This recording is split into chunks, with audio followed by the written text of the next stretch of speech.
বাংলাদেশে digital banking কিভাবে উন্নতি করেছে? মোবাইল ফিনান্সিয়াল সার্ভিস থেকে শুরু করে ডিজিটাল ব্যাংকের দিকে আমাদের যাত্রা কত দূরে গিয়েছে। আজকের ভিডিওতে আমরা জানবো বাংলাদেশের ডিজিটাল ব্যাংকিং খাতের বর্তমান অবস্থা, চ্যালেঞ্জ এবং ভবিষ্যতের সম্ভাবনা সম্পর্কে।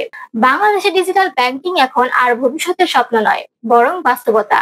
বাংলাদেশ ব্যাংকের তথ্য অনুযায়ী 2023 সালের অক্টোবর পর্যন্ত দেশে মোবাইল ফিনান্সিয়াল সার্ভিস ব্যবহারকারীর সংখ্যা 21.7 কোটি, যা আগের বছরের তুলনায় প্রায় 45% বেশি। বিকাশ, নগদ, রকেট এইসব প্ল্যাটফর্মের মাধ্যমে প্রতিদিন গড়ে 3,000 কোটি টাকারও বেশি লেনদেন হচ্ছে।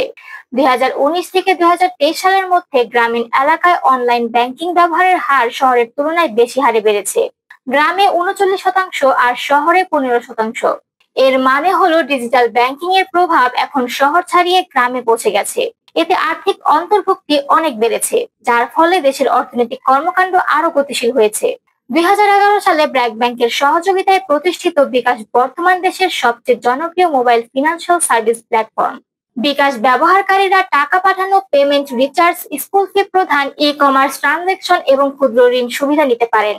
2023 সালে বিকাশের মাসিক লেনদেনের পরিমাণ ছিল গড়ে 1.8 ট্রিলিয়ন টাকা। বাংলাদেশ ডাক বিভাগের উদ্যোগে 2019 সালে চালু হওয়া নগদ তার দ্রুত গ্রাহক সেবার জন্য পরিচিত। ই-কেওয়াইসি এর মাধ্যমে দ্রুত অ্যাকাউন্ট খোলা এবং বিভিন্ন সরকারি ভাতা সরাসরি প্রাপককে পৌঁছে দেওয়া এক অন্যতম বৈশিষ্ট্য।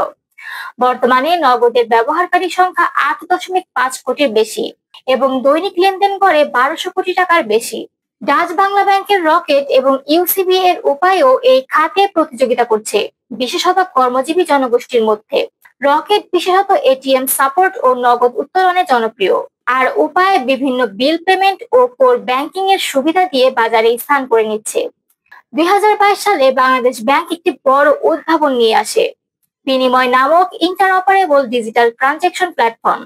এটি বিভিন্ন এমএফএস ও ব্যাংকিং সেবাদানকারী প্রতিষ্ঠানের মধ্যে টাকা স্থানান্তর সহজ করেছে।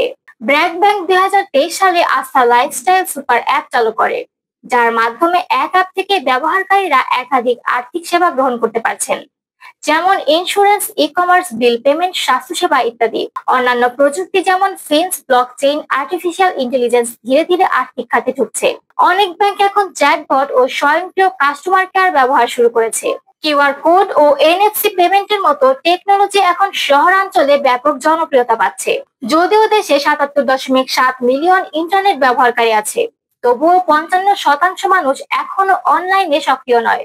এর প্রধান কারণ হলো ডিজিটাল শিক্ষা, স্মার্টফোনের অভাব ও ইন্টারনেট অবকাঠামোর সীমাবদ্ধতা। 2016 সালে বাংলাদেশ ব্যাংকের রিজার্ভ হ্যাকিং প্রমাণ করেছে সাইবার নিরাপত্তা কতটা জরুরি। বর্তমানে সাইবার হামলা ঠেকাতে ব্যাংকগুলোকে আরো নিরাপদ প্রযুক্তি ব্যবহার করতে হচ্ছে। প্রতিটি ব্যাংকের জন্য ISO 27001 সার্টিফিকেশন বাধ্যতামূলক করা হচ্ছে। নতুন ডিজিটাল প্রযুক্তির সঙ্গে তাল মিলিয়ে চলতে বাংলাদেশ ব্যাংকে আরো কার্যকর ও নমনীয় নীতিমালা তৈরি করতে হবে। উদাহরণস্বরূপ, ব্লকচেইন ভিত্তিক ব্যাংকিং এখনো আইনগত স্বীকৃতি পায়নি।